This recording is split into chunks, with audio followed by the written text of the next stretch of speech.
Bismillahirrahmanirrahim. Assalamualaikum warahmatullahi wabarakatuh. Waalaikumsalam warahmatullahi wabarakatuh. Alhamdulillah, anzala sakinata fi qulubil mu'minin liyazdadu imana ma imanihim. Asyhadu an la ilaha illallah wahdahu la syarika lahu wa asyhadu anna Muhammadan abduhu wa rasuluhu alladzi la nabiyya wa la rasula ba'dah. Allahumma salli wa sallim ala nabiyyina asrafil anbiya'i wal mursalin wa ala alihi wa sahbihi ومن اتبعهم بإحسان إلى يوم الدين أما بعد. Alhamdulillah wa syukurillah, tak bosan-bosannya kita bersyukur atas semua nikmat Allah yang begitu banyak. Allah telah limpahkan untuk kita semua nikmat. Alhamdulillah di pagi ini Allah bangunkan kita dalam keadaan sehat walafiat, dan Allah masih memberikan kita waktu untuk masih melanjutkan ibadah-ibadah kita dan juga amal-amal saleh kita.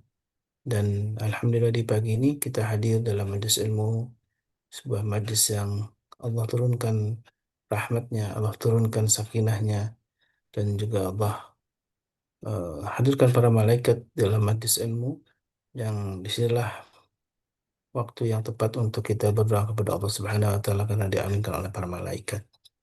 Salat ring salam tentu senantiasa kita aturkan kepada Nabi kita baginda Rasulullah, dan kita mohon kepada Allah untuk juga Allah limpahkan salawat dan salam untuk keluarga beliau dan juga para sahabatnya, dan juga untuk kita orang yang menegakkan sunnah, dan mudah-mudahan dengan keistiqomahan kita menegakkan sunnah-sunnah dari Nabi kita baginda Rasulullah alaihi salatu wassalam, menjadikan kita berhak untuk mendapatkan syafaat dari beliau. Amin Allahumma amin. Sahabat yang Allah, di pagi ini masih melanjutkan apa yang sudah dibahas di sebulan kemarin bersama guru kita Ustaz Dadi Al-Jabari. Masya Allah, kita masih melanjutkan dan Allah masih memberikan kita usia untuk masih masih mengevaluasi kembali keluarga kita, dan ternyata menanamkan surga dari halaman rumah kita menjadi hal yang sangat sederhana, tapi sungguh Allah jadikan amal-amal sederhana itu menjadi besar, dan karena niat karena Allah Subhanahu wa taala. Jadi dia yang dianggap perkara yang kelihatan remeh, ternyata Allah Subhanahu wa taala jadikan itu amal yang mudah-mudahan amal yang Allah terima dan amal yang menghantarkan kita ke surganya Allah Subhanahu wa taala. Jadi kita tahu amal apa yang Allah terima, maka perbanyaklah amal kebaikan. Dan Alhamdulillah di pagi ini kita selalu diingatkan untuk sama-sama menjadikan pagi yang penuh berkah ini untuk berlomba bersedekah. Karena sedekah pagi disebutkan dalam salah satu sabda Nabi yang mulia, para malaikat hadir dan kemudian Allah turunkan dua malaikat yang salah satunya mendoakan Allahumma anti uh, munfiqan khalafa, ya Allah, berikan kepada orang yang berinfak di pagi hari sebuah ganti yang terbaik tentunya. Dan Allahumma anti imsikan talapa, dan Allah juga ada doa malaikat yang sebaliknya mendoakan orang yang enggan bersedekah, orang yang kikir di pagi hari dengan satu kehancuran. Mudah-mudahan Allah Subhanahu wa taala hindarkan kita dari sebuah bencana atau sebuah amal yang justru menjauhkan kita dari mengingat Allah Subhanahu wa taala. Dan masih dengan guru kita Sadadi Al-Jambari tentang keluargaku surgaku, mari kita doakan para guru kita, wabil khusus guru kita Sadadi, Allah segera, Allah selalu sehatkan beliau, Allah selalu limpahkan Amin. keberkahan untuk keluarga beliau juga, dan juga tentu keistiqomahan dalam dakwahnya. Ini menjadi sebuah kenikmatan agung ketika kita diberi oleh Allah keistiqomahan dalam kebaikan. Dan masih melanjutkan apa yang sudah dibahas di Senin kemarin tentang surga ada di halaman kita, ya. Masya Allah, dan surga yang indah yang nanti kelak akan kita nikmati. Insya Allah para calon penghuni surga ini, ternyata di dunia pun sungguh ada surga yang sudah Allah siapkan. Surga yang ada dalam hati kita tentunya, yaitu sikap qanaah, merasa cukup dengan Allah yang telah Allah berikan kepada kita, kenikmatan yang sungguh begitu banyak, ya, yang harusnya memang harus kita syukuri. Baik, Guru Nasar dari Al-Jabari, kita akan Assalamualaikum Ustaz. Waalaikumsalam warahmatullahi wabarakatuh. Sarapan antum apa pagi ini, Zat? Waduh, belum sarapan kalau pagi saat. Enggak, menunya aja kira-kira mau apa Masya gitu. Allah. Eh, Biasanya memang pisang itu menjadi salah satu pagi hari ya yang menemani. Karena biasa pagi hari memang ada pisang. Gitu. Alpukat sama telur Masya Allah. itu Alpukat sama ternyata pisang saja. enggak terlalu bagus buat buat tubuh kita, Zat, kalau pagi, Zat. Oh, ya. Gimana Seth? Biasanya kan orang kalau sarapan pagi itu biasanya alpukat sama telur kan. Mhm. Kadang-kadang ada yang suka milih gitu doang kan. Itu ternyata enggak terlalu bagus sebetulnya kalau buat sarapan. Kenapa Seth? Kalau dicampur sama es campur sama soto, jadi campurannya yang enggak bagus. Baik, Insya Allah. Ini kalau pagi antum apa nih sarapan paginya nih?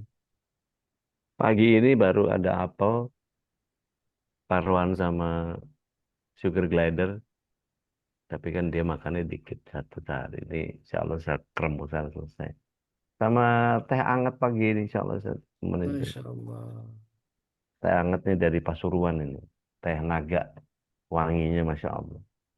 Kalau biasa rutin saya itu pagi ini saat jeruk lemon ya, madu, Oh, madu masya kasih air hangat, Allah, ya ya ya tambah ya. lemon, Masya Allah itu ramuan yang saya dapatkan dari Ustadz Jaidul Akbar ya.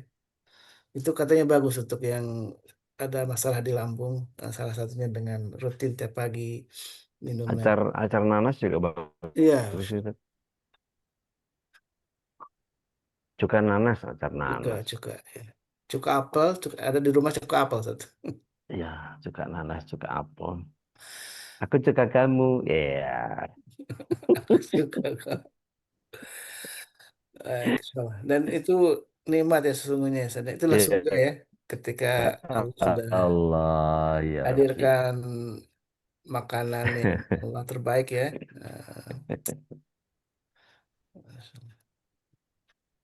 Baik, Seth. Apalagi nih Seth, tentang surga yang bisa kita gali nih di. Kita pagi ini ambil antitesanya, Ustaz. Kalau kemarin kita how to create the heaven in uh, our yard, gitu. Nah sekarang justru how to prevent. Jadi lebih ke jangan sampai kita bikin neraka nih. Kita udah bikin Hmm, surganya kemarin seperti apa. Nah sekarang kita dibalik versi kalau bicara kemarin walaknya sekarang baroknya gitu. ku anfusakum ahlikum Kalau nara begitu ya. Eh, Kita ya memang harus menjaga itu salah satu visi besar keluarga Muslim itu adalah di surat At-Tahrim di ayat 6 itu saja. Salah satunya itu tentang kita menjaga keluarga kita jangan sampai ada yang eh, kena neraka gitu ya. Itu kan menjadi kalau satu. cuman amar ma'ruf doang nggak imbang, Zat. Harus nahi mungkar juga. Dalam pengertian eh, umum bahwa basyirah itu harus diiringi dengan nadhirahnya kan.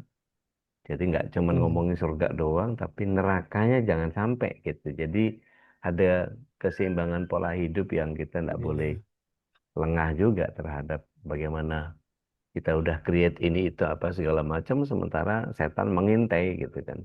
iya. Itu bagian kesempurnaan pemahaman kita, insya Allah. Insya Allah. Baik, insya Allah. Insya Allah. Khauf dan roja itu memang tidak boleh terpisah saja ya dalam diri kita ya. Ada berharap kita dapat surga Allah, tapi juga kita takut khauf ya dengan siksaan Allah berupa nerakanya. Baik, saya pada Paliatul Masyura. Baik, syukran jazakumullahu khair. Mata'alallah fi kulli hayatikum ya Ustaz. Bismillah. Assalamualaikum warahmatullahi wabarakatuh. Waalaikumsalam Waalaikumsalam warahmatullahi warahmatullahi wabarakatuh. Alhamdulillah, alhamdulillah, alhamdulillah, alhamdulillah, alhamdulillah, alhamdulillah, semua alhamdulillah. Tidak ada yang bisa kita ucapkan kecuali segala puji bagi Allah. Apapun yang Allah SWT hadirkan, alhamdulillah. Asyhadu an la ilaha illallah, asyhadu anna Muhammadan abduhu wa rasuluh. Allahumma salli wa sallim wa barik ala nabiyina Muhammadin wa ala alihi wa sahbihi wa mawala wa la hawla wa la quwata illa billah amma ba'd. Bapak Ibu yang dimata Allah SWT, calon penghuni surga semuanya, kebersyukuran adalah sebuah keniscayaan dan inna lillahi wa inna ilaihi raji'un. Salah satu eh, orang tua dari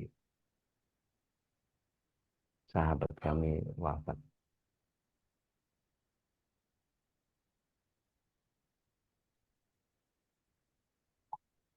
Mungkin kalau yang tahu eh,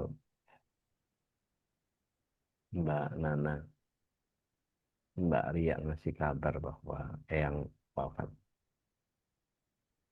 Eh, Iya benar Ude, jam 5.25. Innalillahi wa inna ilaihi raji'un. Alhamdulillah.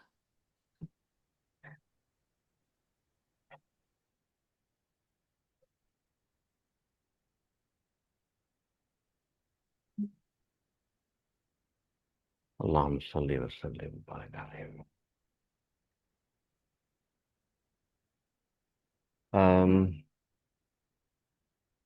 Kita terus doakan saudara-saudara kita agar senantiasa Allah limpahkan hidayah, tapi tidak hanya hidayah, tetapi juga inayah, iradah, kudrah, dan terlebih maunahnya agar kita senantiasa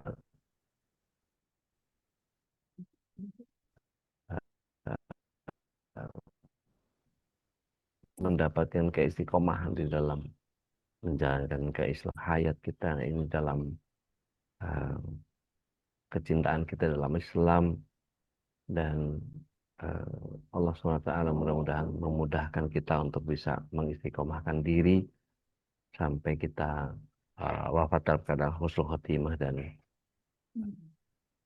kelak dikumpulkan bersama keluarga di surga. Bapak Ibu yang dirahmati Allah SWT,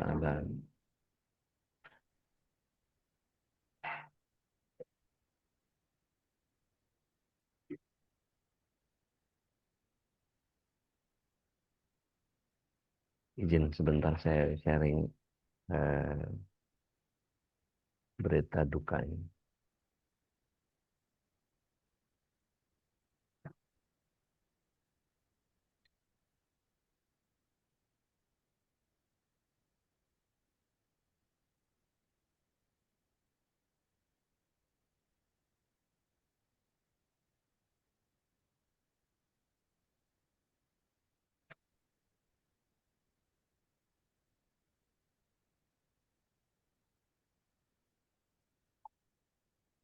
Ala kulli hal, nasihat diam itu datang lagi dan insya Allah kita mencoba untuk menghadirkan bahwa surga tidak hanya persoalan dihadirkan, tetapi kita juga harus mampu menghadirkan penolakan atau pembentengan keluarga kita terhadap apa yang Allah SWT hadirkan. Artinya begini, rumah kita bisa jadi jalan ke surga, tapi bisa juga jadi jalan ke neraka. Kalau kita lengah, karena Allah itu memberi kita panduan jelas. Jaga diri, keluarga, agar rumah kita tidak berubah menjadi sumber berkahnya Allah Tabaraka wa Ta'ala. Tadi Ustaz Khalis sudah menyampaikan di surah At-Tahrim ayat yang ke-6. A'udzubillahi minasyaitonir rajim, ya ayyuhalladzina amanu qu anfusakum wa ahlikum nara. Jaga dirimu dan keluargamu dari api neraka, wahai orang-orang yang beriman. Dan apa yang harus kita lakukan di rumah sehingga menghindarkan rumah kita dari perhara? Pastikan bahwa tidak ada yang lalai dari sholat. Jadi sangat bahaya ketika ada rumah tanpa sholat, ibarat rumah tanpa cahaya. Lama-lama jadi gelap, keras hati, bahkan jauh dari rahmat Allah. Kita coba buka surat 19 ayat yang ke-59. Di sana Allah SWT sudah memberikan indikasi kepada kita bahwa akan datang masa ya, di mana sholat tidak lagi menjadi persoalan penting. Ada yang berkenan baca? Silakan. Cia Bunda, Mangga. surat Maryam ayat 59. Auzubillahiminasyaitonirrajim. Kemudian datanglah setelah mereka pengganti yang mengabaikan sholat dan mengikuti keinginannya, maka mereka kelak akan tersesat. Jadi hawa nafsu yang diikutkan ini menjadi bagian yang Allah sudah janjikan. Setelah generasi yang tidak menyanyiakan sholat, akan datang generasi yang menyanyiakan sholat. It could be our family. Naudzubillah min dzalik, summa naudzubillah. Ketika kita abai terhadap pemeliharaan spiritualitas di rumah. Artinya kalau bisa kita jadwalkan gitu ya, sholat berjamaah minimal maghrib, isya itu mungkin. Ustadz, kan sebagai suami sholatnya di masjid Ustadz. Oke. Mari kita lihat riwayat para sahabat yang kemudian ketika mereka berjamaah bersama Rasulullah SAW dan mereka kembali ke kampungnya jadi imam untuk sholat lagi di kampungnya. Bukan lagi keluarganya. Ya. Bahkan ada seorang sahabat yang kemudian dia sarungnya gantian dengan istrinya. Maka ketika dia sholat sama Rasulullah SAW nggak pakai zikir, nggak pakai apa, dia langsung keplas, langsung pulang. Terus kemudian seringkali diperhatikan sama Rasulullah SAW. Buru-buru amat mau kemana sih? Sarung saya cuma satu ya Rasulullah. Jadi gantian sama istri. Istri belum bisa sholat kalau saya lama-lama di. Masya Allah. Jadi beliau menjadi imam di rumah. Nah, kita bisa lakukan itu? Sangat bisa. Terus apa nama sholatnya Ustaz? Niatnya apa? Kadang-kadang kita menjadi mempersoalkan persoalan-persoalan yang nggak perlu dipersoalkan. Jadi, secara fikih, kalau kita mengulang sholat kita itu memang kemudian tidak ada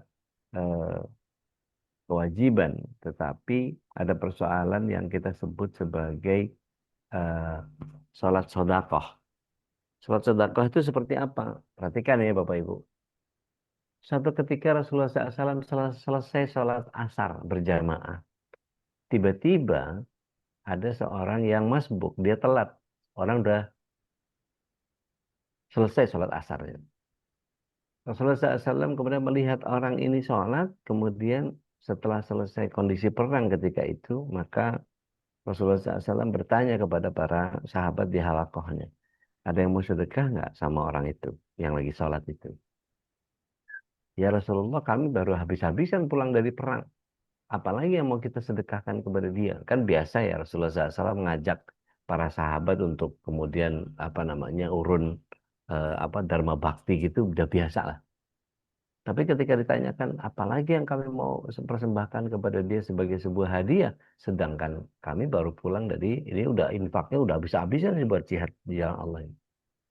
Maka Rasulullah SAW mengatakan, sholatlah bersamanya. Padahal itu baru sholat asar. Sholat asar ada sholat setelahnya asar nggak? Dia asar ada nggak? Nggak ada.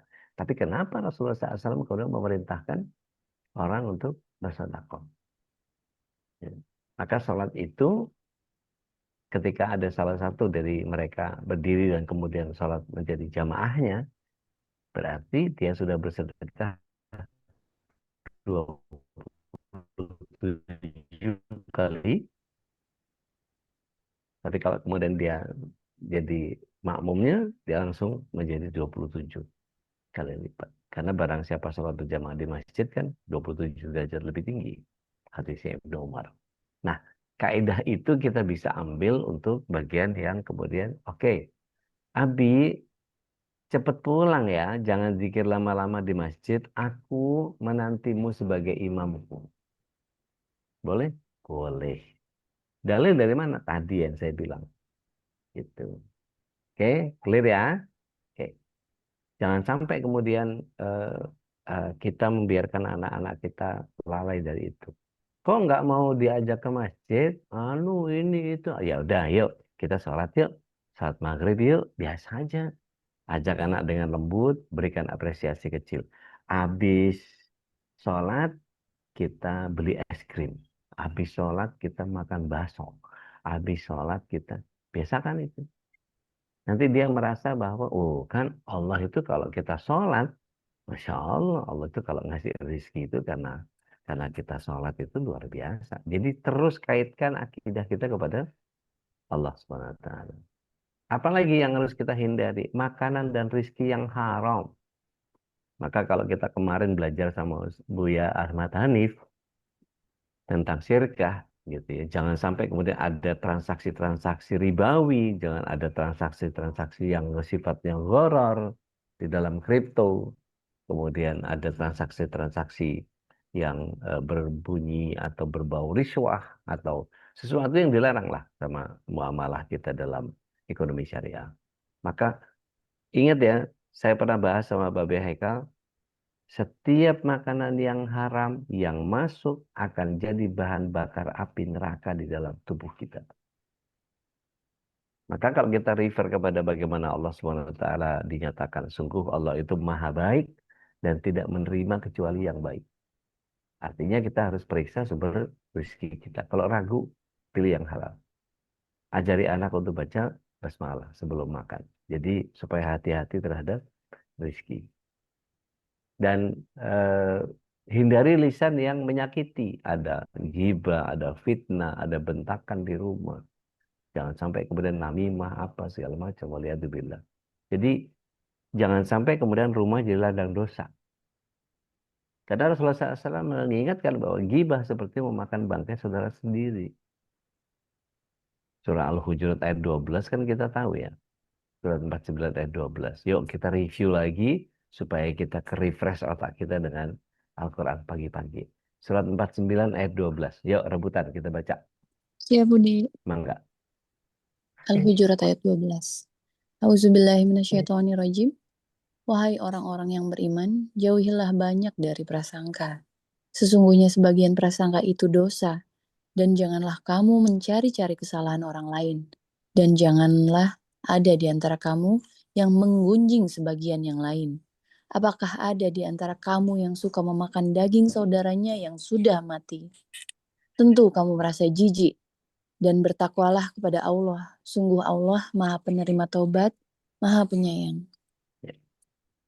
Jadi Bapak Ibu yang dirahmati Allah SWT, kita coba terapkan senyum, salam, sapa. Kalau marah, cepat-cepat tuh. A'udzubillahi minasyaitonir rajim. Ada kemarin VT bagus deh. Ada anak kecil, kira-kira umur 8, 9 tahun. Dibentak sama ibunya. Kamu ngapain main air? Enggak, nggak main air. Ngapain kamu? Wudhu. Mau sholat? Sholat apa jam segini? Enggak, biar tenang aja. Itu langsung nyes gitu dengerin. Ada seorang anak yang hanya menjaga wudhu saja untuk mendapatkan ketenangan. Tanya sama ibunya, dapat dari mana kamu pelajaran itu? Guru di sekolah ngejelasin. Makanya mama kalau itu biar nggak marah-marah aja. Mama biar nggak marah-marah aja. Wudhu. Nah, mama wudhu dulu deh. Daripada marah-marah. Jadi itu luar biasa. Karena Rasulullah SAW juga mengajarkan kepada kita bahwa bagian yang kita seringkali pahami bahwa kalau kita dalam keadaan berdiri, maka disuruhnya duduk. Kalau kita lagi duduk masih marah, ternyata disuruhnya rebahan. Kalau enggak juga, berarti ada bagian yang harus kita lakukan, yaitu ambil wudhu, gitu. Karena kemarahan itu datang dari angkara murka, yang datang dari api, minasyaiton, nah kemudian bisa diredam dengan air wudhu. Gitu. Itu luar biasa. Nah, kemudian hiasan-hiasan yang mengandung unsur maksiat. TV tanpa filter, nonton senonton-nontonnya nggak tahu apa yang ditonton, nggak jelas.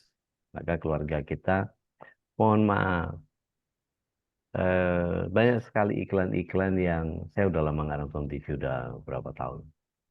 Tapi saya tahu betul bahwa bahkan acara pengajian Damai Indonesia itu yang jadi sponsornya iklannya modelnya pundaknya kebuka gitu. Bahkan obat ketek, ketek harus putih kayaknya semuanya. Eh, dan seterusnya gitu. Itu jadi buat media yang menerima iklan kan mereka nggak penting estetika. Jadi pengajian loh, kok iklannya begitu nggak penting buat mereka, nggak ada kepentingannya. Maka kita yang melihat, loh ini acara kayak gini kok iklannya kayak gitu ya. Gitu. Itu kan jadi bagian yang kemudian ya namanya juga iklan, akhirnya permisif, akhirnya menormalisasi kemaksiatan. Bahkan salah satu stasiun misalnya Antv. Antv itu punya salam, mau Kristen, mau Islam. Assalamualaikum warahmatullahi wabarakatuh, tapi Kak Sabrina. Itu menjadi, eh, pernah saya ungkap di beberapa kajian di sana, karena saya ngaji di internalnya kawan-kawan di Antv. Tapi ya nggak bisa ngerubah itu karena yang pegang programnya bukan orang kita. Nah, kita lihat, eh, kalau anak-anak kita pegang gadget tanpa kontrol, ber kemarin Mbak Din sudah nanya soal musik dan atau lifestyle yang menjauhkan dari Allah, itu kan sebuah kesia-siaan ya. Artinya bahaya loh, anak-anak bisa tumbuh dengan pola pikir hedonis jauh dari Quran. Itu jadi bagian yang aduh sayang banget nih. Yuk kita buka surat Luqman, surat 31 ayat yang ke-6. Ada yang berkenan mau baca? Monggo, silahkan. Di Mangga. surat 31 Satu, ya. ayat 6. Auzubillahiminasyaitonirrajim. Bismillahirrahmanirrahim. Dan di antara manusia ada orang yang mempergunakan percakapan kosong untuk menyesatkan manusia dari jalan Allah tanpa ilmu dan menjadikannya olok-olokan. Ya. Mereka itu akan memperoleh azab yang menghinakan. Shadaqallahul azim. Habis waktu buat nyanyi-nyanyi, habis waktu buat sesuatu yang kata-katanya mengandung kesia-siaan. Ngapain? Habis waktu buat sesuatu yang tidak manfaat. Maka seperti yang pernah saya sampaikan bahwa kita itu seharusnya punya eh, apa namanya, daftar kegiatan keseharian gitu ya. Nih contohnya kayak begini. Ini dia. Pas ada di hadapan saya. Ini kelihatan nggak Bapak Ibu? Saya deketin deh. Malah hilang. Intinya gini, aktivitas sehari-hari. Dari mulai waktu, dari mulai 03 sampai 22. 03.00 sampai 22.00. Artinya dari mulai bangun tidur sampai kita tidur lagi. Jam berapapun bangun Anda, misalnya jam 4 gitu ya, tulisannya jam 4, jam 3 masih tidur. Kalau jam 3 sudah bangun, mungkin nggak tahu saya. Kalau memang nggak tahajud, ya nggak usah tulis. Habis itu, direview tuh keseharian kita. Pagi ngapain? Agak siangan ngapain? Terus tuh, pretelin tuh. Daily activity per hour. Terus, habis itu coba cek. Yang ada Allahnya kental yang mana? Yang ada Allahnya tapi tipis yang mana? Yang nggak ada Allahnya sama sekali yang mana? Kasih ponten. Kalau yang ada Allahnya kental, 1. Kalau ada Allahnya tipis, 0,2. Ada Allahnya tebel, 0,8. Di total. Kira-kira berapa persen dari antara sekian lama waktu yang Allah SWT berikan dari mulai jam 3 sampai jam 10. Atau kalau ada yang dari jam 4 sampai jam 9 misalnya. Tidur cepat dia. kita lihat apa yang kita kerjakan dalam keseharian kita. Mana yang kemudian kita lebih mementingkan urusan akhirat kita atau urusan dunia kita. Atau sesuatu yang lebih dekat dengan Allah atau malah kesia-siaan yang kita hadirkan. Artinya coba terapkan filter surga ini supaya lebih banyak lantunan Al-Quran, tayangan edukatif, banyak majelis keluarga, kadang-kadang mereferensikan buku-buku bacaan kepada anak-anak kita, atau share artikel yang membahagiakan, yang menyenangkan gitu. Kemarin istri saya ngasih reel di grup keluarga dan itu membuat kami semua tertawa bahagia. Miris tapi buat kami itu jokes yang sangat luar biasa. Saya izin eh, berbagi jika diperkenankan. Nah, adanya di Instagram sebentar saya siapin dulu. Allahu Akbar.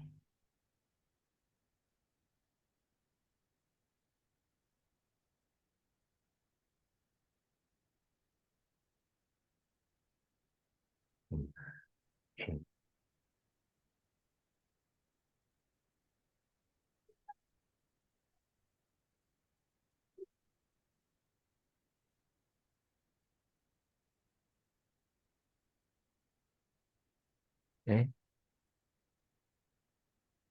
sebentar. Nah, ini dia.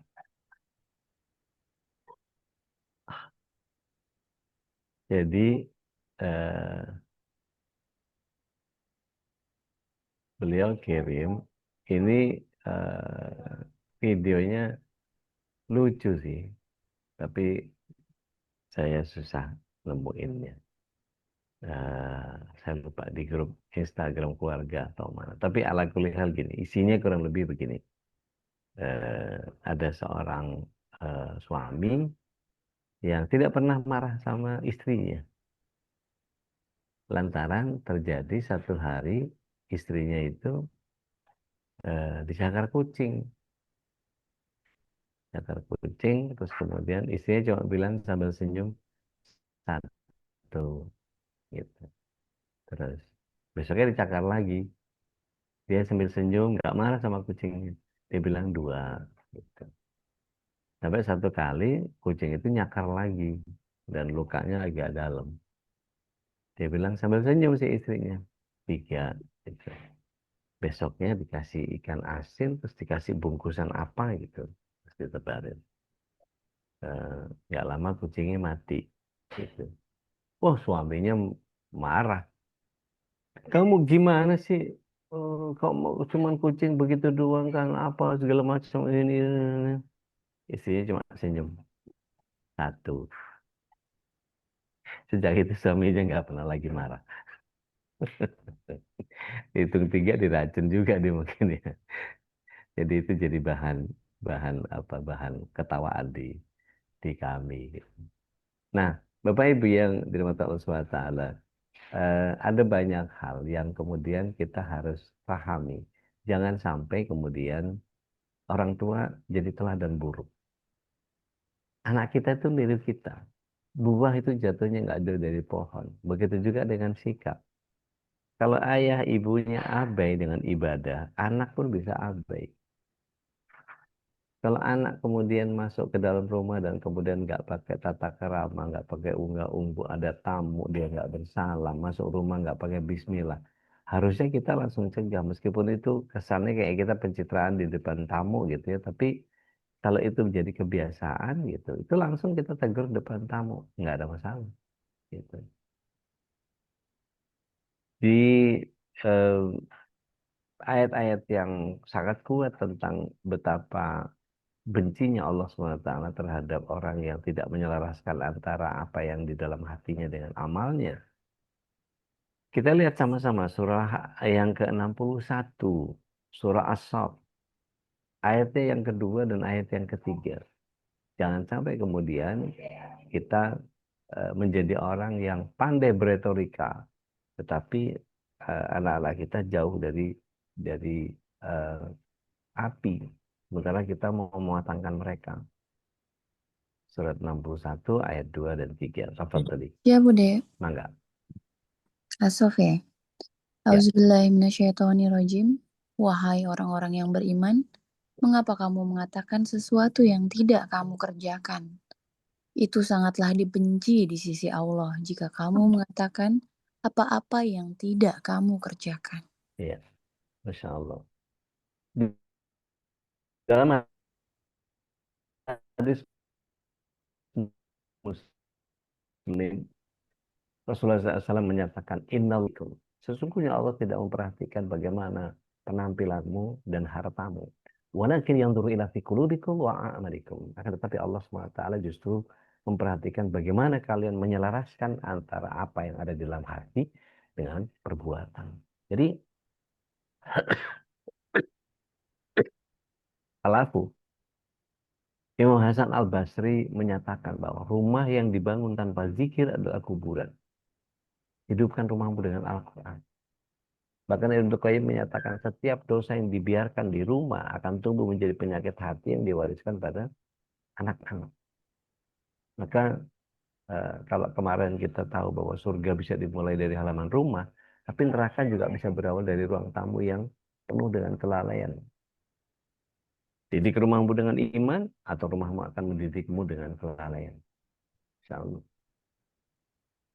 Nah, mulai hari ini kita coba periksa. Kemarin sudah ada ide untuk bikin pojok Al-Quran. Coba di challenge, foto kirim ke grup. Ya, coba bikin mana pojok Al-Qurannya yang dibikin. Nanti saya foto punya saya. Gitu ya. Saya langsung deh. Challenge-nya mulai dari saya. Mana nih? Nah, warga Indonesia.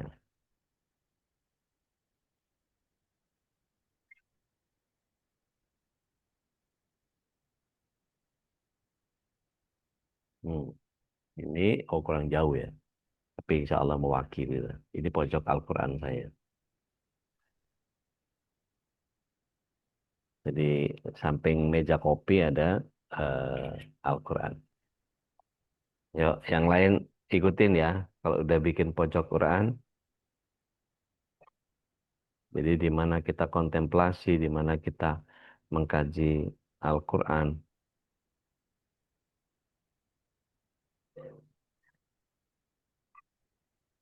Yang bisa kirim, kita undi nanti foto pojok yang mana yang paling bagus, dapat Zamira 1 kilo for free.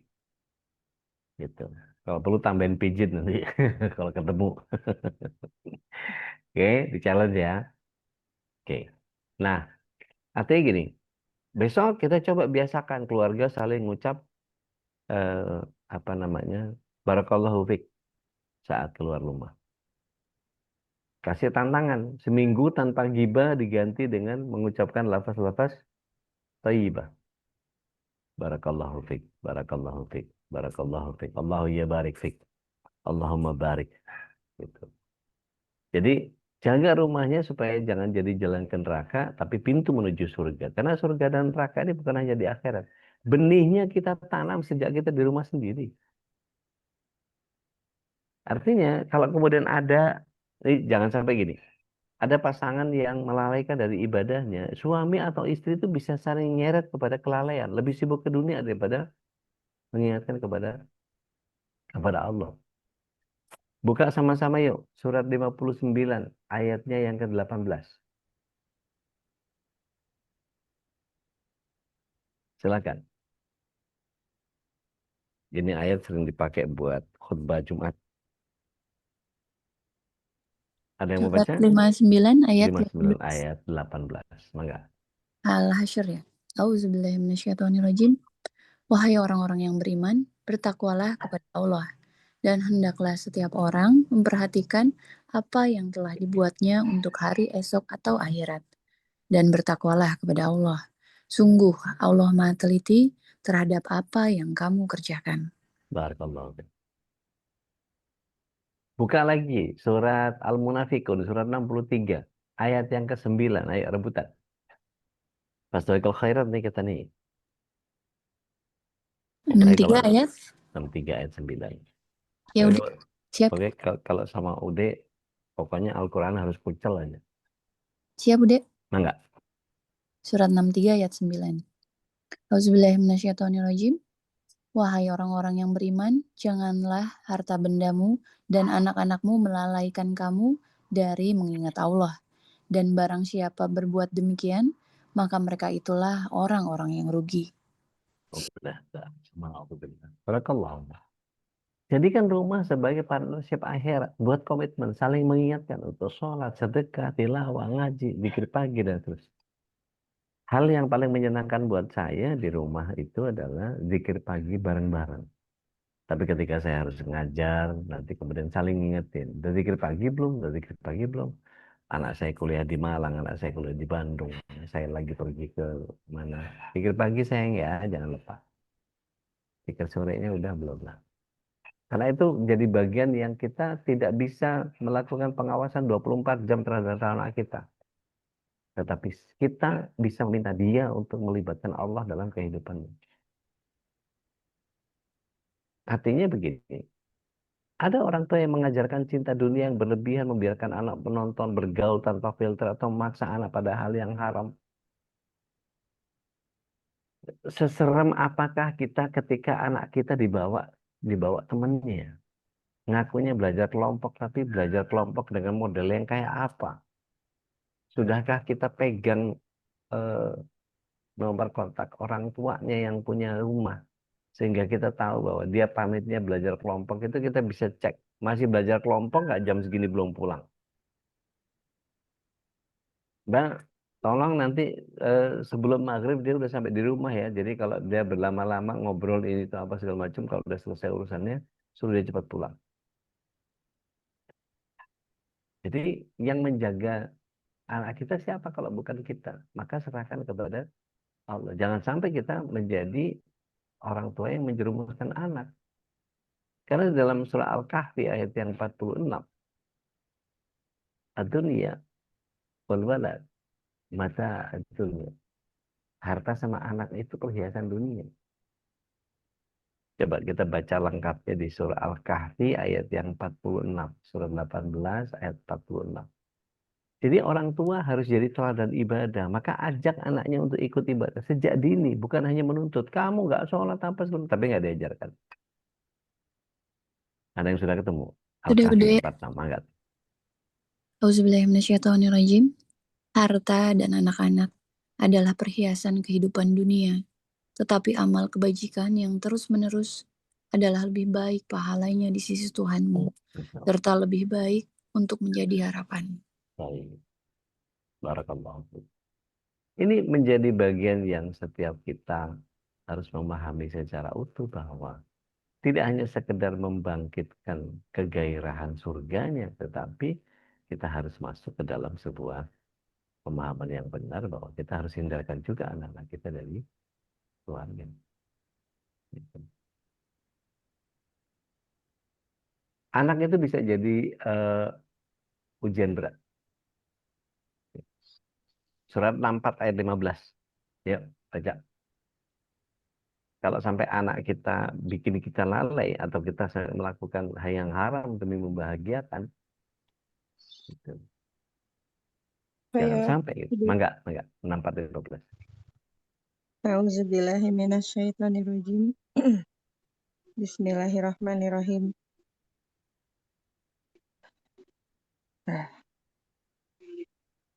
Maka sesungguhnya hartamu dan anak-anakmu hanyalah cobaan bagimu, dan di sisi Allah pahala yang besar. Shadaqallahul azim. Ya. Sesungguhnya harta dan anakmu hanyalah cobaan. Jadi artinya harta kita larinya kemana? Anak-anak kita dibuat jadi apa? Artinya didiklah anak kita dengan iman bukan hanya fasilitas. Jangan biarkan mereka menjadi Tuhan kecil yang melalaikan kita. Hati-hati dengan circle ya Bapak Ibu. Teman dekat bisa menyeret kepada maksiat. bercanda yang haram, bakal menjauhkan dari masjid. Apa? Prank, prank atau apa tuh? Kalau di tanggal 1 April itu ada April Mop. Nggak boleh, dalam Islam nggak boleh.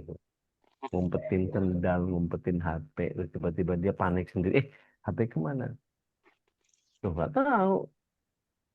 Nggak boleh di dalam Islam. Membuat orang cemas itu nggak boleh. Lah jangan bercanda doang Ustaz. Nggak boleh. Rasul yang bilang nggak boleh kok antum ngotot.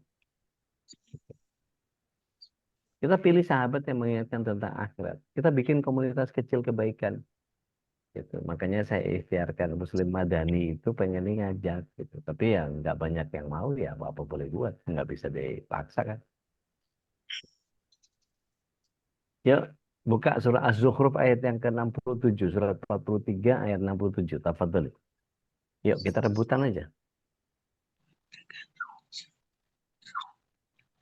Siap, Bude. Mangga. Yang lain ini, Dek. Ayo rebutan aja. Silahkan. Iya, Mangga. Siapa? Siapa? Bu Alvina atau siapa? Silakan, Bu. Siapa? Bu Eni? Siapa tadi? Surat 43 ayat 67 ya. Ya, Iya, Bu betul. Eni. Ya. Bismillahirrahmanirrahim. Teman-teman karib pada hari itu atau hari kiamat sebagian menjadi musuh sebagian yang lain kecuali orang-orang yang bertakwa. Coba. Apa nggak ngeri gitu? Teman-teman akrab pada hari itu kiamat dia menjadi musuh bagi sebagian yang lain kecuali orang bertakwa. Maka bertemanlah dengan yang bertakwa. Artinya begini, Rasulullah SAW bahkan menyatakan, show me your friends, I know who you are. Pilih sahabat yang mengingatkan akhirat. Betul tadi saya bilang, bikin grup mengaji atau sedekah bareng-bareng. Kita ikhtiarkan saja. Ada kondisi-kondisi tertentu yang menyebabkan kita bisa memilih teman-teman kita itu siapa saja. Nah, Bapak Ibu yang teman-teman SWT, hati-hati ya. Tetangga bisa nggak? Oh, tetangga lebih mengerikan lagi. Tetangga yang buruk itu bisa menurunkan budaya gosip. Kalau arisan yang diomongin orang. Kalimat pembukanya sudah salah. Ini bukan yang ngomongin orang loh ya. Sudah salah kalimat pembukanya. Improvisasinya, udah pada tahu belum? Tuh, improvisasi itu. Kalimat-kalimat gibah itu dimulai dengan kata-kata itu. Ternyata, tuh kan, bigos banget. Atau gaya hidupnya maksiat. Rumah itu bisa kehilangan barokahnya kalau kita nggak hati-hati. Bukhari Muslim, Rasulullah SAW menyatakan Jibril terus-menerus berwasiat kepadaku tentang tetangga. Sampai aku mengira tetangga akan mendapatkan hak waris. Saking Rasulullah SAW disuruh takriman tijarah. Jadi suruh memuliakan tetangga. Jadi tetap berbuat baik tapi pasang batas. Artinya jangan larut dalam gosip. Tetap hubungan dijaga santun, fokus ngasih teladan yang baik. Jangan sampai kemudian yang menjauhkan kita dari surga selalu datang dari luar rumah, kadang justru dari pasangan, ya. Anak, orang tua, sahabat, bahkan tetangga. Bukan untuk memutus, tetapi untuk mengarahkan dengan bijak supaya semua yang dekat itu dengan kita terdorong menuju kepada surga, bukan neraka. Jadi bahasanya jalan-jalan ke Madinah sehingga sebentar membeli kurma. Oh, nggak ada yang bilang cakep ya. Cinta sejati tak hanya mesra, tapi saling tuntun menuju surga. Gitu mestinya.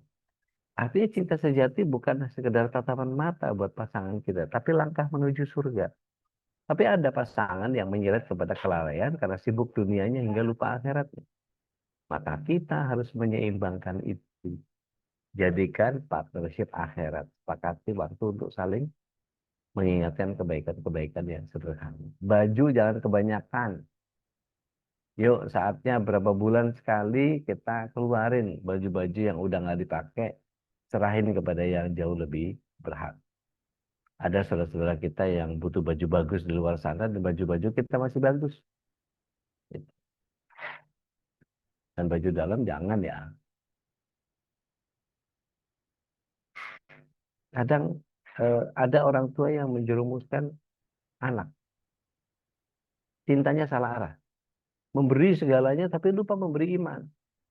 Dikasih gadget, dikasih fasilitas ini mungkin di lesin ke apa les yang bayarnya udah kayak sekolah di bank. Tadi dikatakan bahwa harta dan anak-anak itu perhiasan dunia. Harta dunia ini fata morgana. Anak tercinta, amanah utama. Maka didik dia dengan cahaya agama supaya kelak jadi penyelamat di surga. Artinya kita orang tua harus jadi teladan. Bukan hanya merintah anak sholat, tapi sholat bareng-bareng. Anak ini jadi fitrah ya Bapak Ibu. Tapi sekaligus jadi fitnah. Anak bisa jadi mutiara, tapi juga bisa jadi ujian yang menenggelamkan. Tadi saya sampaikan di surat At-Taghabun ayat yang ke-15, surat 64 tadi, sungguhnya harta dan anak-anakmu hanyalah cobaan. Tanam padi di tepi rawa, jangan lupa beri pupukmu.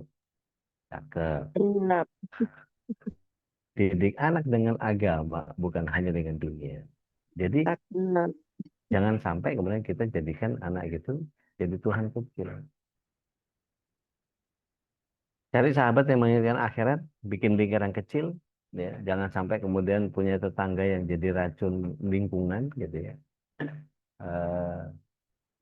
Karena nila setitik rusak susu sebelahnya, gitu.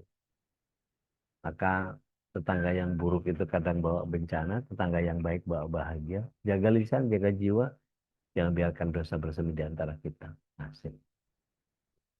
Artinya santun tetap, pasang batas, jangan ikut arus gosip, tapi berikan teladan-teladan kebaikan. Aduh, kalau bagian ngomongin orang saya nggak ikut ya.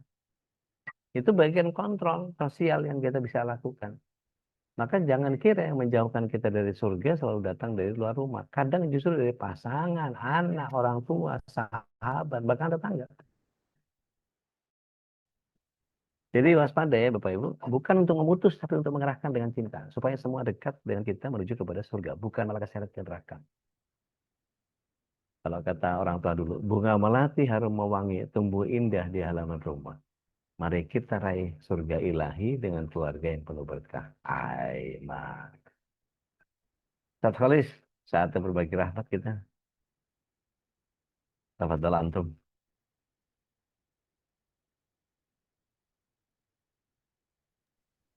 Alhamdulillah, syukurlah, jazakallah khairan. Jemaah yang dimuliakan Allah, mari kita manfaatkan waktu yang tersisa ini untuk berbagi rahmat dengan guru kita Sahabat Al-Jamari. Jadi beberapa ayat yang sudah disampaikan menjadi peringatan untuk kita bagaimana kita menghadirkan eh, kajian ini menjadi peringatan untuk kita semua. Silakan. Tafadhal Bapak Ibu. Silakan udah Nadia. Assalamualaikum warahmatullahi wabarakatuh. Waalaikumsalam warahmatullahi wabarakatuh. Kumaha ada Bang Bandung teh? Alhamdulillahirrahmanirrahim. Masya Allah. Singkat sih udah penasaran saya. Kalau kayak nari-nari di rumah sebagai hiburan keluarga gitu sebenarnya boleh nggak sih udah secara syariat? Nah juga sempat nanya soalnya. Iya. Nuhun, Ude. Boleh aja selama bukan untuk konsumsinya orang lain. Kalau di keluarga kita mau nandak-nandak, mau nari-nari, mau pecicilan, mau apa silakan aja. Yang penting bukan buat konsumsi publik.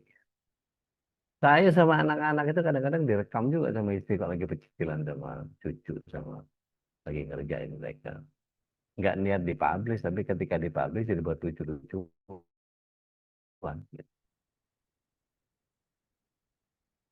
Nggak apa-apa teh, insya Allah teh. Turun deh. Mangga. Yang penting jangan dipublish aja. Itu cuma buat konsumsi kita. Biar tahu kinetisitas anak itu seperti apa juga. Bu Sri Wahyuni, Afan Ustadz mau tanya, anak-anak Ustadz apakah SMP SMA-nya pesantren? Betul, anak saya kalau nggak pesantren mendingan nggak usah sekolah.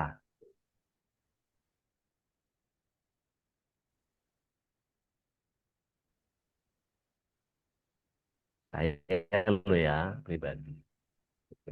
Jadi buatkan caranya lu belajar agama cuma sepekan itu 2 jam mata pelajaran. Sedangkan 2 jam pelajaran itu per jam pelajarannya 45 menit. Jadi 45 sama 45 90 menit. 1,5 jam doang kenal Allahnya seminggu. Ampun. Gimana itu? Bagaimana? Sedangkan kita sehari-hari isinya 24 jam bareng Allah terus. Sementara Allah dikenal cuma 1,5 jam sepekan. Allahu Akbar. Betapa dolimnya kita gitu kalau versi saya ya. Gitu. Dari SMP mereka sudah pesantren. Jadi kalau di prinsip sekolah di anak saya, pesantren atau nggak usah sekolah sama sekali. Betul. Tuh, dokter Farah juga gitu. Ya.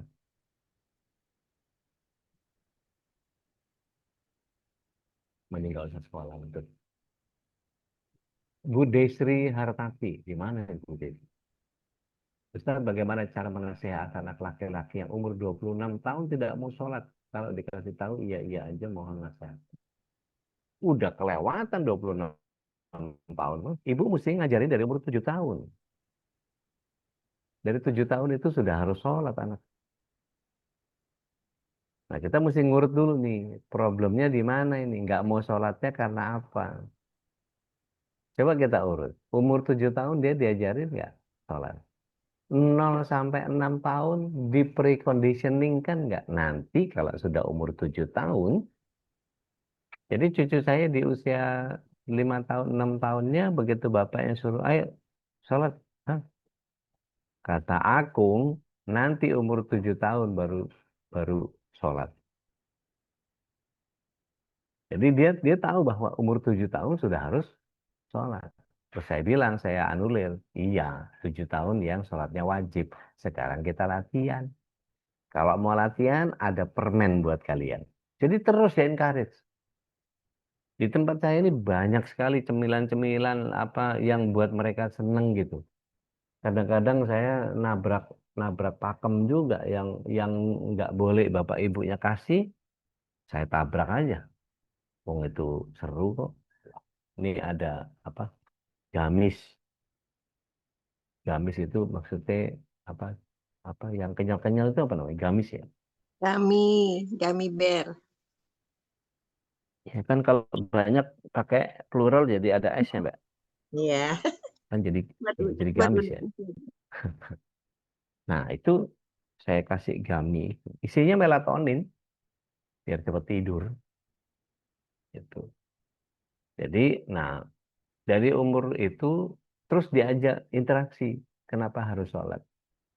Tahu nggak? Sholat itu yang membedakan orang Islam sama orang kafir. Jadi kalau kita nggak sholat, itu sudah kafir.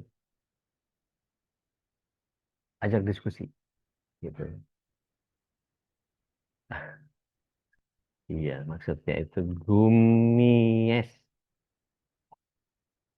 Tuh, harusnya gitu. Tuh. Ya kan gamis kan. Jadi ketika kita tahu bahwa eh, ada banyak hal yang tidak bisa serta-merta, gitu ya, Bu siapa tadi, Bu Desri. Jadi kalau bisa umur 26 tahun itu tanya sama dia, kalau semua orang yang sholat itu menuju ke surga, terus orang yang nggak sholat itu harus ke neraka karena ayatnya jelas. Kira-kira kamu mau milih yang mana sama keluarga ini? Mau bareng-bareng ke surga atau mau kececer di neraka? Nggak usah merepet, nggak usah nyanyi, nyanyi, nyanyi, nyanyi, nggak usah.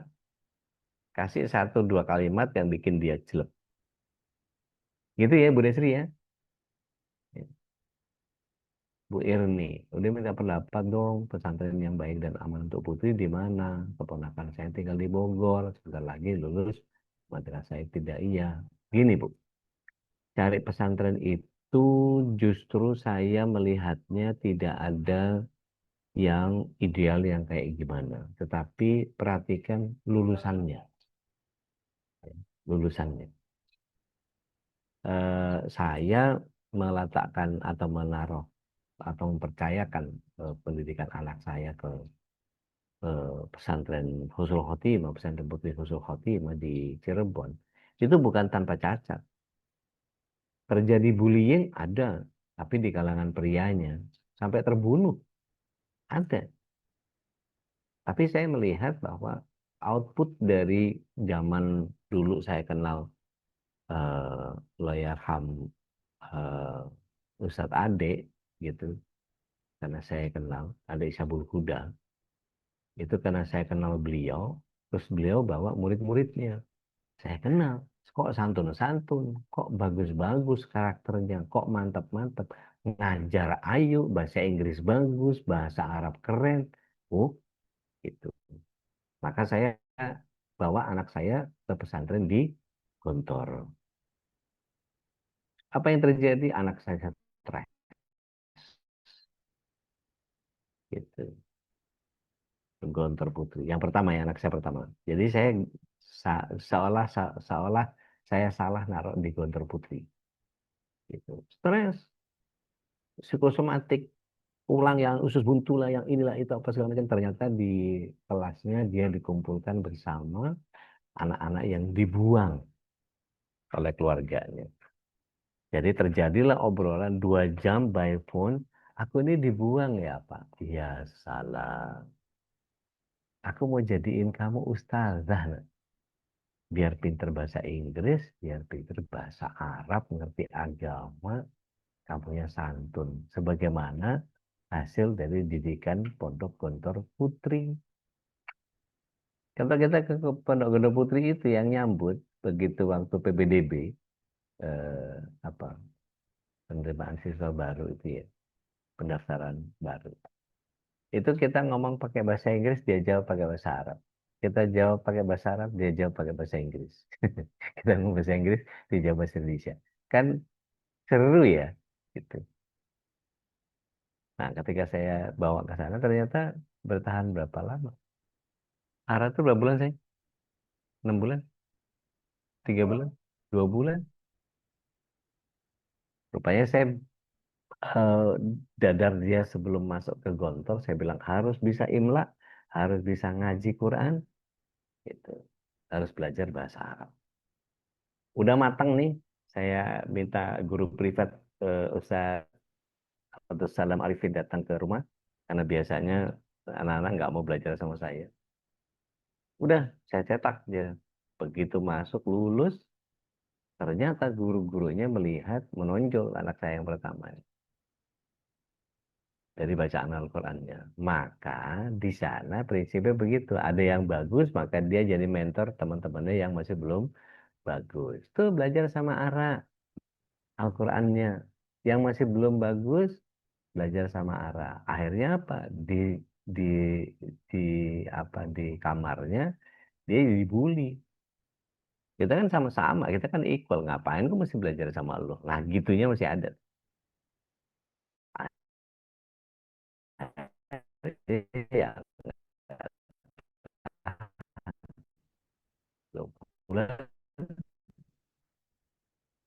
ya udah. Saya langsung tiap pekan tuh gimana kondisi itu, ya Allah hilang, kreativitasnya hilang, keceriaannya hilang, jadi karakter dianya tuh betul-betul rusak karena sifatnya traumatik tadi itu. Bayangin, jaketnya dibuang, selimutnya dibuang, dan jatuhnya ke tempat sampah yang ada di luar, dan nggak mungkin selimut sama jaket itu keluar sendiri lewat jendela terus turun sendiri, nggak mungkin kalau nggak ada yang buang. Itu ya Mbak Erni ya, cari aja yang kira referensinya bagus, sambil terus diawasin.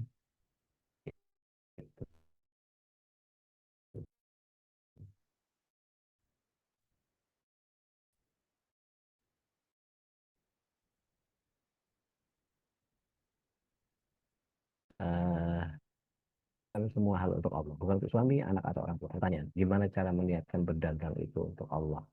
Sedangkan biasanya orang tua itu kan berdagang mencari nafkah untuk anak. Oke, maksudnya gini Bu, Bismillah. Salatu wassalamu ala Rasulillah. Yang ibu lakukan itu ujung-ujungnya adalah Allah.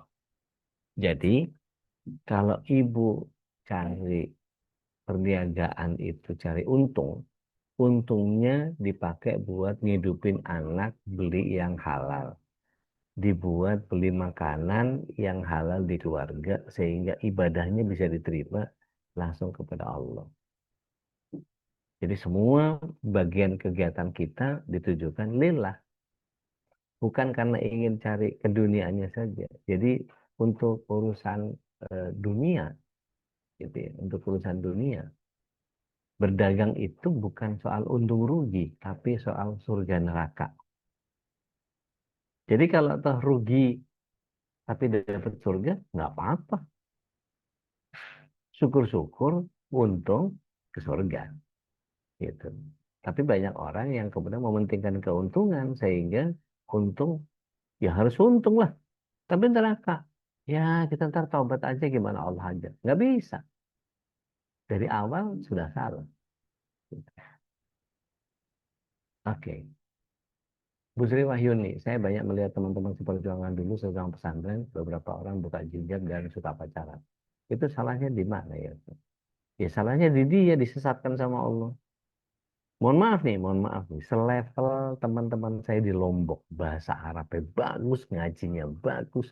Begitu ke Jakarta, kenal hedon, dia sekarang jadi model bikini. Coba.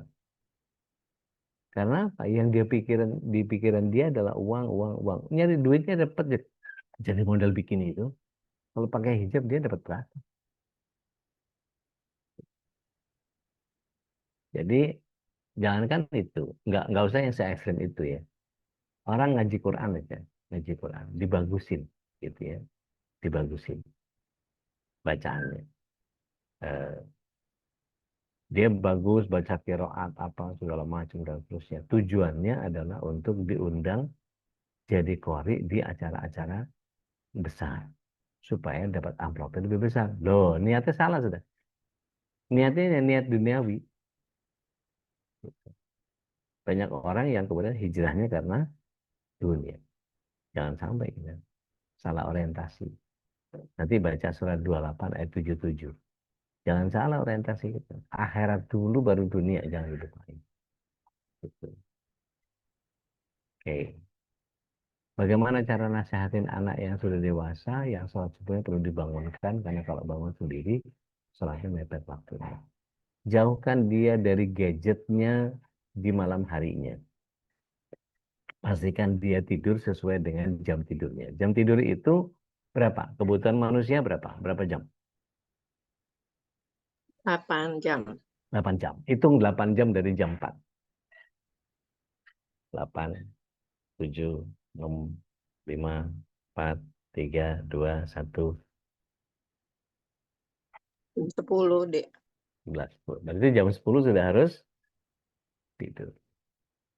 Ambil HP-nya, suruh dia tidur. Ngantuk nggak ngantuk, tidur jam 10.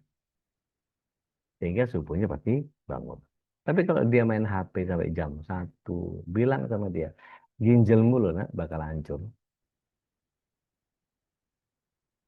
Karena tubuh kita itu jam 11 udah mulai bersih-bersih. Kamu masih melek, dia nggak kerja. Karena dipikir masih aktif. Nah, pelajari hal-hal yang begitu sehingga dia punya alasan logis untuk melakukan sesuatu. Apa ada yang salah dengan orang tuanya juga? Bisa jadi. Bisa jadi. Oke. Wanita, silakan. Udah raise hand dari tadi. Assalamualaikum warahmatullahi Waalaikumsalam warahmatullahi wabarakatuh. wabarakatuh. Monggo, Mbak. Ya udah agak sedih tadi dengar udah bilang anak saya kalau nggak sekolah di pesantren ya nggak usah sekolah. Kayaknya menohok sekali itu kalimatnya. Saya lo ya. Saya ya. Itu Iya, saya. iya. Justru makanya, alhamdulillah saya baru bisa menyekolahkan anak-anak di sekolah Islam aja. Jadi dan cucu-cucu juga ya. Karena pernah sekali hari kepengen sih udah kepengen salah satu dari keturunan saya bisa menjadi hafiz Quran yang bisa memberikan mahkota saya nanti di akhirat. Tapi kemarin memang seperti tadi udah bilang, saya taunya Gontor tuh bagus, tapi terus berita yang masuk kok nggak bagus ya gitu. Terus ada yang kemarin deket rumah sebenarnya sih, Madania, kita udah masuk ke sana, tapi benar saya lihat justru di sana sekolah orang-orang the have yang justru nanti malah bukan dapet ilmunya ya, tapi kayak kata Ude tadi, nanti dibully lah, inilah itu, padahal kan kita niatnya mau menjadikan anak dan keturunan kita hafiz Quran. Terus coba lagi di Al-Wildan, itu untuk yang putri karena cucu-cucu saya semuanya perempuan. Tapi memang setelah kami lihat, kok kayaknya kami nggak sanggup gitu ya memasuki ke sana. Sementara kalau yang agak jauh, jujur memang belum bisa pisah sama mereka. Akhirnya kita masukkan mereka di Al-Azhar, BSD. Ya memang kalau saya lihat seperti kata Ude, walaupun itu sekolah Islam, agamanya juga cukup banyak mata pelajarannya yang saya perhatiin. Tapi kan tetap ya, nanti mereka sekolah pakai hijab gitu. Pas sudah selesai, ya alhamdulillah sih cucu-cucu saya sampai dia naik ke mobil, dia tidak akan membuka hijabnya gitu. Tapi kan yang lain dia juga lihat, Mam kok itu ini ya, kok itu ini ya gitu. Saya harus dengan susah payah menjelaskan. Nah itu saya sekarang yang saya mau tanya sama Udi, bagaimana kalau memang sudah adanya kami bisanya seperti itu, nah, yang saat ini bisa kami lakukan seperti itu, kemudian menanamkan juga agama dan di rumah juga mereka kita ada guru mengaji yang juga mengajarkan agama lebih banyak lagi ya gitu. Tapi kan tetap mereka akan besar dan apalagi mereka ini perempuan yang akan melihat dunia luar yang mereka bilang itu mereka boleh Mam, terutama yang kecil deh. Yang kecil itu kritis sekali. Itu boleh mereka nggak pakai hijab gitu. Kita harus menjelaskan. Nah, kira-kira caranya gimana gitu, Ude? Karena jujur saya kembali lagi saya yang minim ilmu dan saya single parent, saya tetap ingin mengusahakan keluarga saya bisa bersama-sama di surga. Itu aja. Ya, Assalamualaikum. Waalaikumsalam. Bismillah. Assalamualaikum ala Rasulillah. Yang mesti disadari begini. Surat 28 ayat 56. Itu dulu jadi patokan bahwa sejatinya kita bukan siapa-siapa. Yuk bareng-bareng kita baca surat 28 ayat 56. Siap, Bude. Gak usah siap-siap, bareng-bareng aja kita baca. Yuk. A'udzubillahi minasyaitonirrajim. Innakan La yahdi man ahbabta. Walakin Allah yahdi man yasha. Engkau, wahai Muhammad, tidak akan pernah bisa memberikan hidayah kepada orang yang kau cintai. Karena sesungguhnya Allah SWT memberikan hidayah kepada orang yang dikehendaki oleh Allah. Persoalannya sekarang ketika anak cucu kita tidak dikehendaki oleh Allah Subhanahu wa taala, kita mau apa? Kita kan hanya bisa ikhtiar. Kita udah ngajarin, kita udah ngajak dan seterusnya dan seterusnya dan seterusnya. Sudah berupaya nih ngepung dia 24 jam dengan ini. Tapi kira-kira kalau kita berlebihan bagus nggak?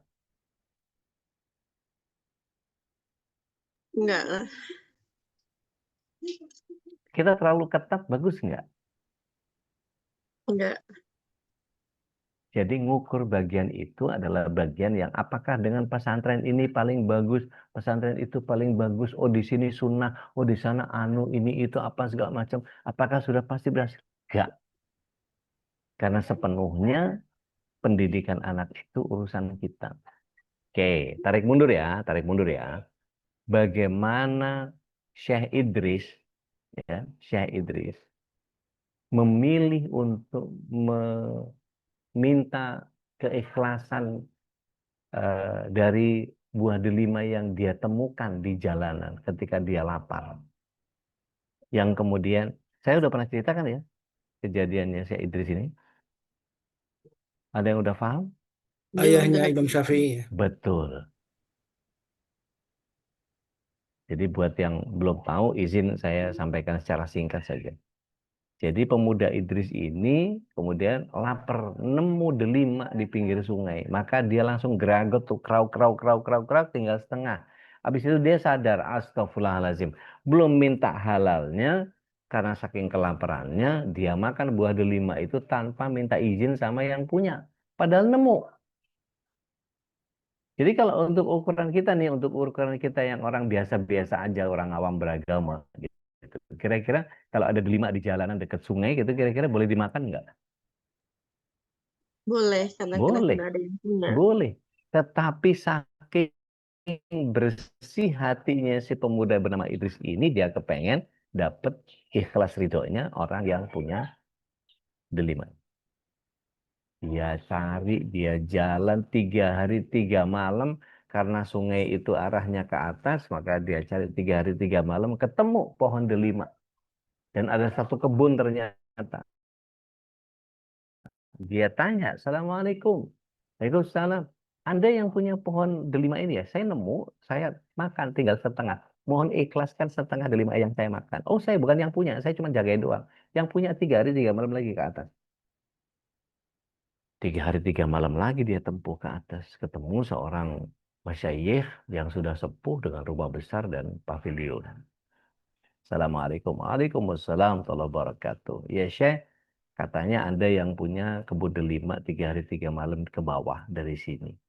Saya nemu, saya kelaparan, saya makan setengah. Ini tinggal setengah. Saya mohon ikhlas ridhonya. Si bapak tadi terkagum-kagum dengan kebersihan hatinya si pemuda Idris tadi. Masya Allah, ini bocah nggak boleh dibiarin. Ini jarang-jarang pemuda kayak begini nih. Maka si syekhnya ngasih sanksi. Oh, nggak bisa sembarangan begitu kamu minta izin sama saya ikhlas ridhonya delima. Kamu mesti bekerja 1 tahun tanpa dibayar di sini. Tapi nggak boleh ke rumah pavilion itu. Kamu kerja di sini. Maka karena saking kepengen dapat kehalalan dan ridhonya, keikhlasannya si syekh itu, maka ya sudah dia jalankan. Berat, tapi dia jalankan demi kehalalan. Cerita 1 tahun atau mau saya ceritain tiap harinya? Nggak perlu ya, nggak tahu juga saya ceritanya. Long story short, setahun dia balik lagi, ya Syekh, tolong ikhlas ridhonya terhadap delima yang setengah tahun yang lalu saya minta. Syarat yang kedua, kata Syekhnya, kamu harus mau menikah sama anak saya yang ada di pavilion itu. Dia buta, dia tuli, dia bisu, dan dia lumpuh. Itu langsung Idris, ya salam. Berdosa apa nih gara-gara makan delima setengah nemu begini nih jadinya nih. Ah sudahlah gitu. Karena memang Allah memberikan takdir saya seperti ini, saya terima deh. Ya udah, saya siap untuk nikahin anak bapak yang lumpuh, tuli, cacat apa segala macam itu. Ya udah panggil dia di pavilion. Panggil di pavilion. Ternyata yang bukain pintu cantik minta ampun. Dia langsung buang muka si Idris ini. Assalamualaikum. Waalaikumsalam. Begitu kok, ih, Masya Allah cantik banget. Langsung dibuang mukain. Dianggap pertanyaan pertama kan rezeki gitu ya. Pertanyaan kedua sudah jadi maksiat. Dipanggil bapak putrinya bapak ke ruang besar, ke rumah besar. Oh iya, insya Allah. Nggak bisa Ya, ngomong. ya kan dia pikir, oh ini pembantunya aja cantik banget gitu. Begitu dia nyampe, terus eh, disiapin. Oke, saya nikahkan kamu dengan anak saya yang tuli, Bisa. buta, bisu. Maka ketika saya nikah kamu dengan mahar delima yang kamu makan, pembantu itu, yang cantik itu. Maka si Idris bilang, saya nggak mau. Saya nggak mau nikah sama perempuan cantik ini. Saya maunya nikah sama anak bapak yang buta tuli lumpuh bisu tadi. Ketawa si Syekh ini. Dia ini buta tuli lumpuh bisu, buta matanya karena tidak pernah melihat yang maksiat. Tuli telinganya karena tidak mendengarkan yang dia dengarkan kecuali dari hanya Al-Quran saja. lisannya tidak pernah berkata-kata yang buruk, maka dia saya katakan bisu dari keburukan. Dan kakinya tidak pernah melangkahkan kakinya kepada kemaksiatan, maka dia lumpuh. Jadi itu cuma majaz. Maka menikahlah mereka dan lahir Syafi'i. Masya Allah, Masya Allah. Jadi bagaimana anak itu bisa seperti itu karena orang tuanya saja sudah begitu. Kira-kira nih, bikin anak pakai doa sama nggak pakai doa, kira-kira kalau mohon maaf nih, ngecek hubungan badannya waktu itu pakai doa atau nggak pakai doa? Waktu mau berhubungan kayak koboi gitu, yiha, main tabrak aja gitu, atau pakai sholat sunnah dulu. Beda tuh. Sehingga menciptakan kesolehan itu menjadi bagian yang setiap kita harus mulai dari from the very beginning. Jadi kalau ada yang nyangkut di tengah, kemudian Allah SWT membuat anak kita berulah, membuat keluarga kita begini, begitu, apa segala macam. Apa yang Allah maksudkan? Supaya kita kembali kepada Allah, supaya kita dekat sama Allah, supaya kita tetap berbalik kepada Allah, supaya kita tawakal kepada Allah, berserah kepada Allah, mau meletakkan semua urusan kita kepada Allah. Gitu Bapak Ibu yang dirahmati Allah SWT.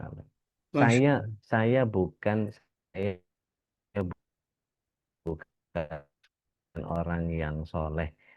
Enggak. Saya berangkat dari keterpurukan, saya berangkat dari dunia kelam. Saya berangkat dari, tapi ya karena Allah kasih sinyalnya, saya dipentokin terus, waduh.